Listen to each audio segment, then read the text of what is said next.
Sobrang daming mga hinog na mangga nga ang gagawin nga nating mango sticky rice dito sa Dream Kitchen ko at samahan nyo nga kami kasi ipamimigay nga natin ito.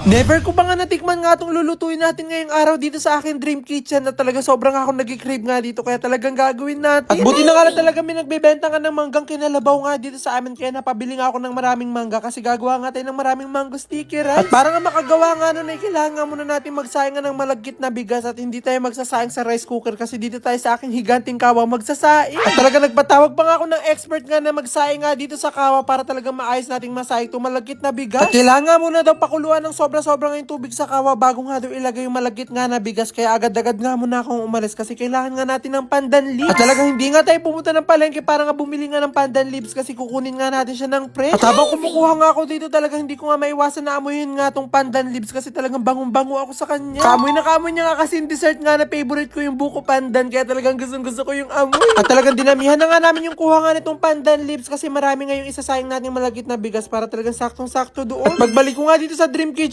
ko talaga nabuhos na nga nung expert na pinatawag nga natin itong bigas dito at hindi ko na nga nakuna. At talaga sobrang nga talagang kakaiba daw pag nagsasayang ka sa malaking kawa kaysa nga sa rice cooker kasi kapag dito ko nga daw nagsasayang sa kawa kailangan mo siyang halu-haluin para hindi daw masunog yung pinakailalim. Pero hindi nyo po siya haluin hanggat masaing po siya talagang meron lang tamang oras sa kailangan siyang haluin. At nung natapos ko na nga pong maugasan ngayon kinuha nga naming pandan leaves ay ilalagay ko na nga siya dito sa malagkit na bigas sa sinasayang natin para talagang bumango siya at mag-amoy pandan. Hindi pa nga po luto nga itong sinaing nga natin at kailangan pa nga itong masayang ng onti pang ang oras kaya habang nagsasaing nga ito, agad-agad na nga ako magre-ready nga dito para sa sauce nga ng ating mango sticky rice. At dito nga sa ating napakalaking kasirola, agad-agad nga ako nagbuhos nga dito ng mga fresh gata nga natin kasi ito nga yung pinaka main ingredients para makagawa nga ng sauce ng mango sticky rice. Konting asukal nga lang po ang nilagay ko nga po dito kasi ang gusto ko nga po talaga maging pampatamis nga nitong ating sauce ng mango sticky rice, yung condensed milk. Para nga po talaga mas lalong creamy at talagang milky nga yung lasa nga ng sauce. Hindi nga po kasi magiging masarap ang mango sticky rice nga natin kapag hindi masarap nga yung sauce kaya dapat ito pa lang, dapat sobrang sarap na nito. At talagang tinatansya-tansya ko nga rin po ito kasi dapat po hindi siya sobrang tamis at hindi rin po siya sobrang tabang kaya naglagay nga ako dito ng asin para mag-balance. At kapag nakukulangan naman po ako at medyo natatabangan ako ay naglalagay po ulit ako dito ng condensed milk. At kung mapapansin nyo nga po talaga napakarami nga natin dito pong ginawang sauce kasi yung kalahati nga po nito ilalagay natin siya doon sa sinaing natin na malagit doon sa kawa tapos yung kalahati po nito ito na yung mismo magiging sauce ng ating mango sticky rice. At pagpasensyaan nyo na nga po kung ganyan po yung itsura ko na parang nga po ako nakasimangot kasi nga po talagang sobrang trick na trick nga po yung araw. Talaga nakakasilaw sa mata. At sakto-sakto nga po nung pinaghiwalay ko na nga po yung sauce na ilalagay natin doon sa sinaing nating malagit na bigas ay nasayang na nga siya at luto na tong sinaing nga natin. Kaya pwede na nga tong ibuhos dito. Dahil nga po kasi sa sauce na ibubuhos nga po natin na ito nga po yung mismo magpapasarap dito sa ating sinaing na malagkit na bigas. Kaya pagkalagay nga po ng sauce dito sa ating malagkit nga na bigas ay agad-agad na nga namin itong hinalo para nga talaga magkalasa na itong pinakasinaing natin. Kinakabahan pa nga ako dito kasi baka naparami nga ako ng buhos nga ng sauce dito sa sinaing natin pero nung unti-unti nga namin siya nahalo talagang saktong-sakto lang pala. At habang inahalo nga po namin ito, bigla nga ako nag-crave nga sa favorite ko nga na dessert na buko pandan kasi amoy na amoy nga dito sa ating sinaing yung pandan. At nung nahalo na nga po namin siya ng mabuti, naglagay na nga po ako ng cornstarch slurry nga dito sa ating natirang sauce kasi kailangan nga na maging malapot to. At pagkatapos nga po nun pumunta na nga po ako dito para balatan nga itong mga mangga at talagang dito nga talaga ako sobrang excited kasi dito na nga natin di-designan ngayong ating pinaka mango sticky rice. At talaga nanood pa ako ng mga tutorial nga kung paano yung mga technique na paghihiwa dito sa mangga para makagawa tayo ng kung ano-anong design para sa ating mango sticky rice. Gusto ko nga po kasi yung ibibigay nating mango sticky rice at talagang hindi lang masarap, talaga maganda rin dapat yung presentation. Kaya kahit nga mahirap nga po talagang tsatsagain nga namin to para talagang ganito yung design yung mga ipamimigay namin. At ganito nga po yung goal ko nga po na maging itsura dapat ng mga ipamimigay nga namin po mango sticky rice yung nakalagay nga sa gilid yung pinakamangga tapos talagang lalagyan siya ng sauce sa pinakagitna. At maglalagay nga po ng sauce nga sa gitna maglalagay pa tayo ng toppings nga dito na sesame seed. At talagang tinuturuan ko na nga rin po yung mga kasama ko kung paano nga gawin nga po yung design nga na yun para makagawa nga po kami ng marami kasi kung ako nga lang yung gagawa nga nun abutin nga kami ng gabi. Kaya talagang busy nga ako sa pagdidesign nga nitong mango sticky rice nga natin kasi talaga nakaka-enjoy nga rin siya. At hindi nga lang po yung mga pagbibigyan nga natin ng na-excite nga dito sa mango sticky rice pati nga rin po ako kasi ito nga yung first time na matitikman ko nga siya. Kaya talaga hindi na nga ako nagpatumpik-tumpik pa, tinikman ko na nga to at nagulat nga ako kasi talagang sobrang sarap. Sobrang nagustuhan ko nga po kasi yung sticky rice na nagawa nga namin kasi talaga hindi siya sobrang tamis, talaga sakto-sakto nga lang siya tapos bagay bagay na bagay pa pag pinagsabay mo yung mangga pati yung sticker rice. Talaga sobrang sarap. Kaya makasigurado nga po ako na sobrang magugustuhan talaga to ng mga pagbibigyan nga po natin. At talaga sobrang nakakatuwa nga po kasi napakarami pong mango sticker rice ang nagawa ko. Kaya marami nga po tayong mabibigyan. Kaya agad-agad na nga po kami pumunta nga sa lugar kung saan nga po natin ipamimigay itong mga niluto ko nga pong mango sticker rice para matikman nga po nila kung gaano to kasarap. At sobrang dami pa nga po namin dalang mango sticker rice nga doon sa sasakyan nga namin at ito pangalan kasya dito sa lamesa. Amazing!